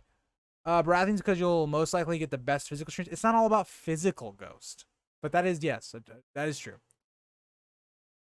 The Tyrells, other than Olenna, yes, but here's the thing, Matthew. I'm talking about life or death. If I pick the Starks, I'm getting pulled into a war. I'm talking about, like, if I was at the current story, at the beginning of the current story, which house I would choose. If I'm in the Starks, I'm getting killed. Or I'm on the run or something. Or my land's getting invaded. If I pick the Greyjoys, nobody likes me, and they also die. If I pick the Riverlands, I'm just getting attacked constantly. If I pick the Vale, who wants to live in the Vale? I mean, honestly. So let's just, yeah, we'll stay clear of that. King's Landing, I'm dying. The Stormlands, probably dying. And then Dorne, I couldn't live in Dorne, so.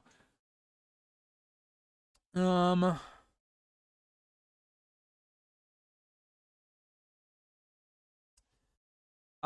stuff. Let's see. I'd choose Arthur Dayne, Jaime, Barristan, the Dragon Knight.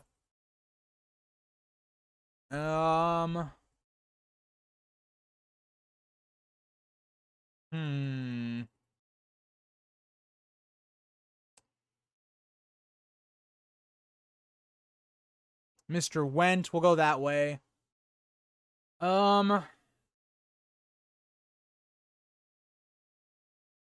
We'll go Eric, that was on Rhaenyra's side. We'll go her. Or him, not her. This is another good shout. We'll go Loras. I think Loras could grow into a good one. I'm probably forgetting some Kingsguard, but I just that's the short list I came up with. Off the top of my head. All right. Moving on.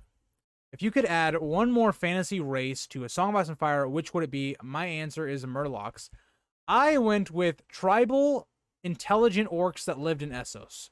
So, I'm not talking about orcs as in, like, they're just evil. I'm talking about, like, orcs as in, like, they actually function, are intelligent, and can function in society. That's how I went with it. I think that would be really cool to add and put that in Essos because there's just no place to put them in Westeros. I don't know where I'd put them in Westeros, but we went that way. How about the Tarths? That's a good one. Dunk. Okay, we'll put Dunk in there instead of Loras. I forgot about Dunk. We'll put him in there.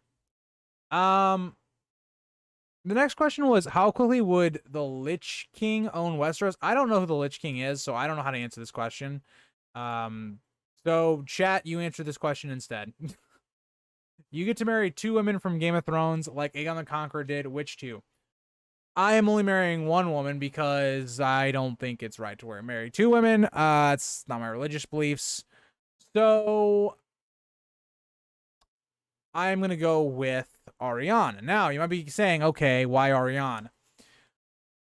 I'm going to be honest. Arianne was one of the few women that I could think of in the story that are actually around my age. Because Arianne in the normal story is, I think, 23 or 24. So it made sense. Arianne is also described as being very attractive. I am also someone that usually goes for, I feel like, more, well, I would say, it's a weird question, because actually my ex was not dark-haired at all, but I would say my taste is more darker-haired women, so I went with Arianne. I thought that made sense. Now, the problem here was going to be, Arianne's kind of got that Dornish background, and they're going to like the spicy food. That ain't me. That ain't me. So we're going to have a problem there. But maybe we'll get there. I don't know. Do you think the Greens could have won if Aemond was king? Yes. I think they could have.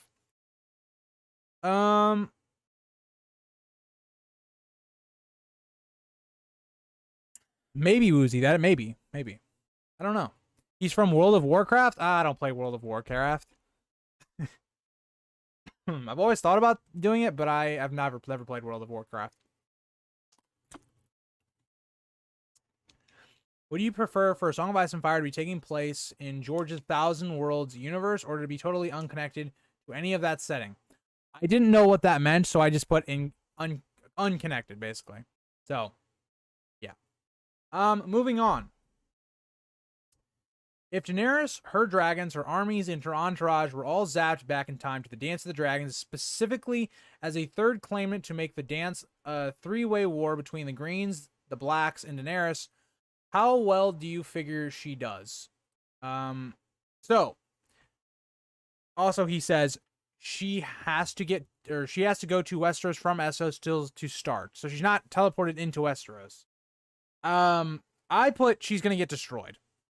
Her side has the least amount of dragon riders. She herself has the smallest dragons of either of the sides. She has the least amount of military experience of all the sides. The only thing that she has is that she might have a bit more power, but also the problem would be, okay, everybody's going to see her as an invader, a foreign invader. No one's going to be on her side. If anything, the Greens and the Blacks might even make a truce and be like, okay, let's kick Dany's ass, and then we'll figure out our way of, going about doing this. So, in my opinion, she gets just smoked in the situation. You should do gaming streams. I may, Joey. I might make a gaming channel that's related to this. I thought about doing a channel that was either going to be named Goblin Gaming or Goblin King. I thought about doing that in the past. I don't really want to mix my content on this channel that much, especially when those are 2 very different things.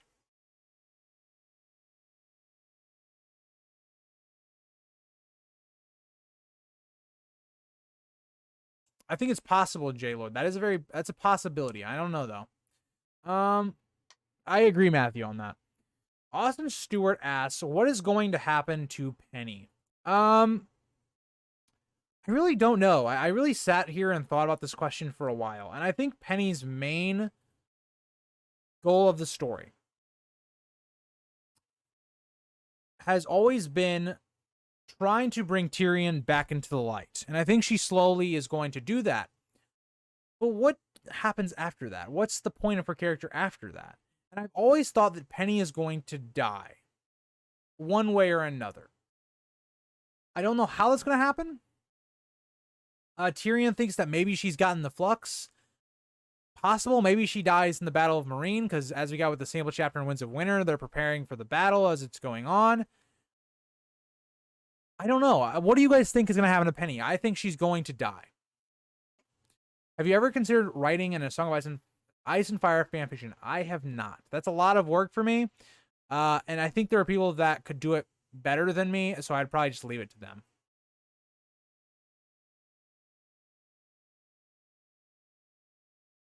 I think it's going to be Rhaegal because Jon's father is Rhaegar, who Rhaegal is named after. Well, I guess he's named after Rhaego, but, you know, we're going to say Rhaegar. Actually, wait. No, Rhaegal is named after Rhaegar, right? It isn't named after Rhaego, correct? Tyrion is going to die by Dany. Okay.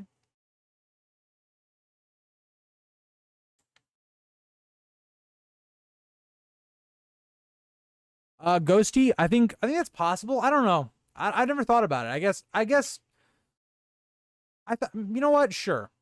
I think Tyrion will kill Penny. Okay, so you're going the full dark route with Tyrion. I don't think I'd go that far. I think she just dies as Tyrion finally becomes a better person, and that tests his strengths / weaknesses, I guess. All right, so Devorlin Blackwood, she asked me a comment, or she chatted with me before the stream started, and she had a couple questions she wanted me to answer. So she asked, favorite books, interesting things you've read or seen lately, and maybe some positive formative experiences that drew you to George R. R. Martin's work, and how you experienced the beauty of gray characters and how your opinions may have changed as you've had more life experiences. So, very loaded question, but favorite books, Song of Ice and Fire, Lord of the Rings books, the Percy Jackson's books were really good. The original, not like when they started doing the Roman and the Greek thing. That one was like, eh. I like my World War II books. Civil War books are pretty good. Can't think of anything else. I'm not actually an actual big book reader. I am for this series and for like a couple other things, but I'm not actually a huge book reader. I want to get more into reading other things and broadening my, I guess, horizons. I don't know. Interesting things you've read or seen lately.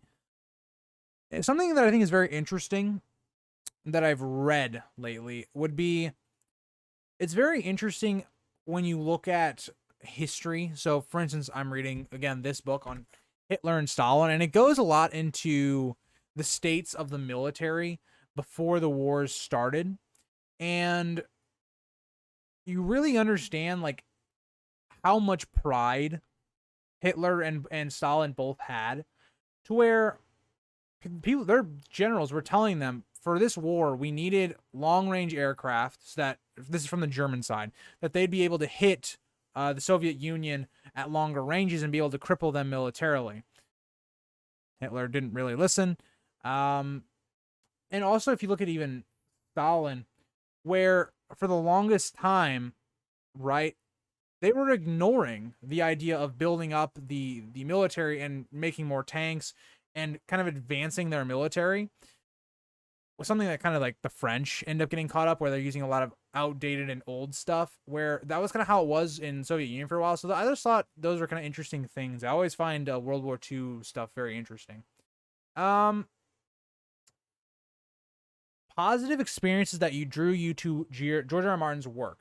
So Game of Thrones is really what drew me to George R. R. Martin's work, the show.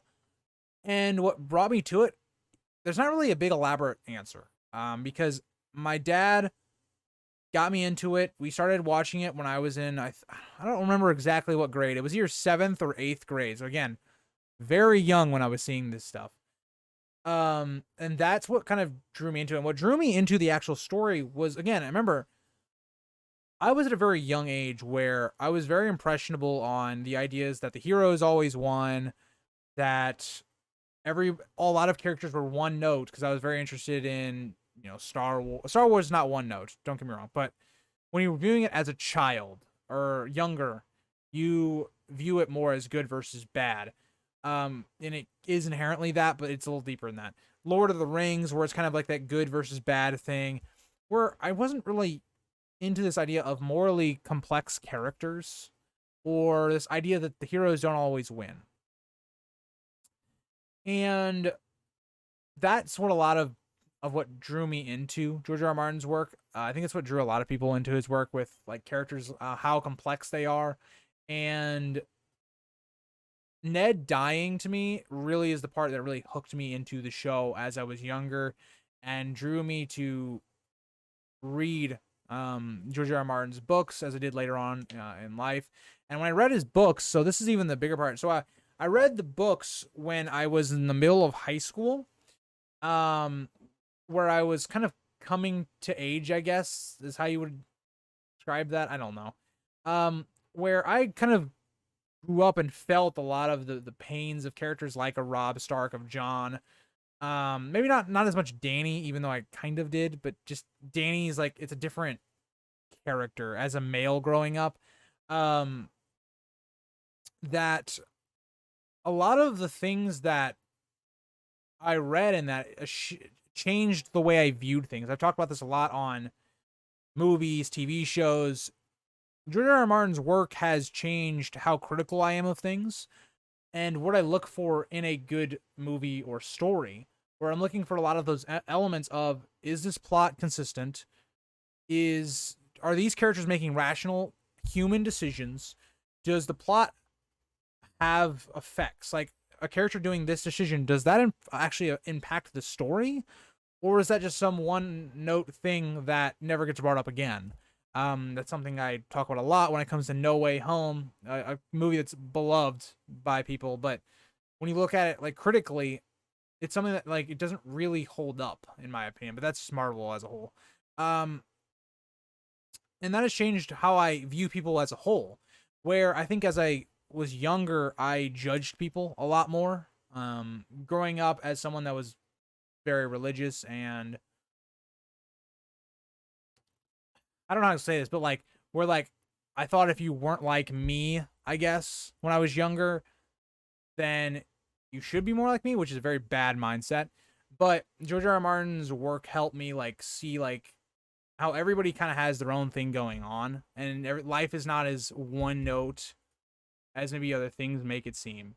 So that would be, I know that kind of got deep there for a second, but that is how I would answer that question. It was a very good question. Now, Song of Ice and Fire plot holes. I can't think about a ton of plot holes. Like, I think George has made a very good story where I really don't think there are a lot of plot holes, or if they are, they're very minor to the degree I don't really notice them. I think maybe Dany's origin of like the Red Door and stuff was a plot hole for a while, but I think that's been answered. I don't know. I would rather have Euron's Valyrian steel armor rider, by the way. Let me go back up here. Do you think that Westeros even functions after? I think it will. My great-grandfather, his family was originally from Germany, and his cousin was forced into conscription into the German army when the Russians started to push in. It's Matthew, it's crazy to think about like where we're living at now, how different the world was back then. It's something that very much intrigues me to learn about, and things like that. It is just horrible in my opinion. Hypothetically speaking, do you think that the world of A Song of Ice and Fire might have technological development after the book series is concluded? I think so. I think that's very possible. I don't see why not. Even though the Nazis were bad and they lost, but the German... No, I agree, Matthew. The German army, I think, was, for the time, even going back to World War I, probably the greatest army. Now, not Navy, not Air Force. I don't know about that, but I think as an army, they were probably the best army in Europe at that time.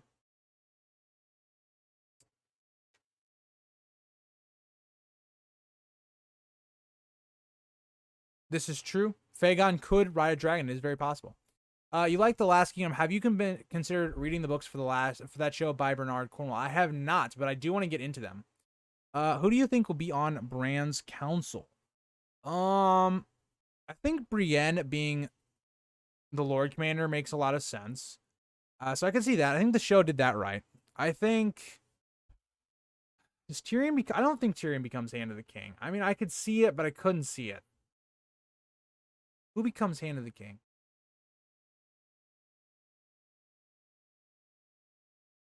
I don't know who becomes Hand of the King. I think Master of the Ships could be Davos. I think he's going to survive. Master of Laws.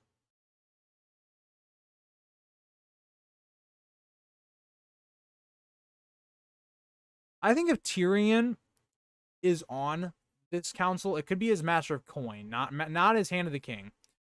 Master of Laws, I don't know. I don't know who I would see as Master of Laws.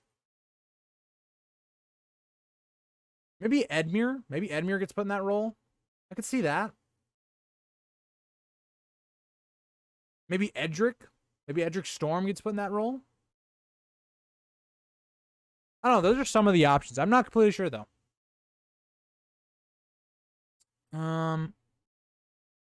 I hate the Fagon theory. He is who he claims to be.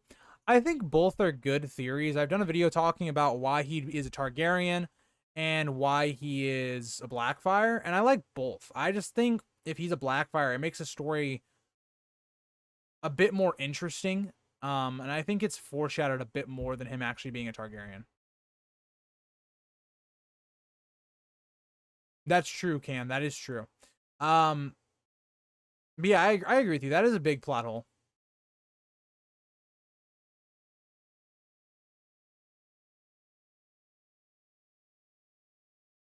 That's a good point, Ghosty. That's a good point. Because if we look at Valyria, right, we would definitely say the world has evolved since then. We don't know how to make Valyrian swords.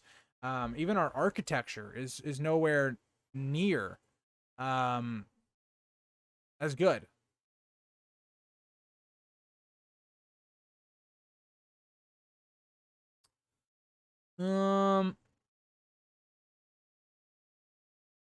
Okay, let me put it this way, random stuff. I would say that, like, the strategy behind the Germans, like, how they did war, was largely better than most of the world at their time. Like, they just were better militarily, like, thinking-wise, than a lot of the rest of the world was. I could see it. Okay. Well, that is all of the questions I had from previous videos or comment sections. So that is where I'm going to end the stream. Also, I do not really have any theories on how magic works. I'm going to be completely honest. I really don't have a theory for that. But thank you guys all for joining the stream. Thank you guys for 2,000 subscribers. Thank you for everyone that submitted questions, for the support. Thank you for the donations during the stream. I appreciate that a lot. And I will see you guys all tomorrow's videos. We'll be back on stream on Monday. I think we're going to be doing POV characters, like doing a tier list of them. That was suggested in Monday's stream, and I think that was a pretty good idea. So I think we're going to be doing that. I'll see you guys all in the next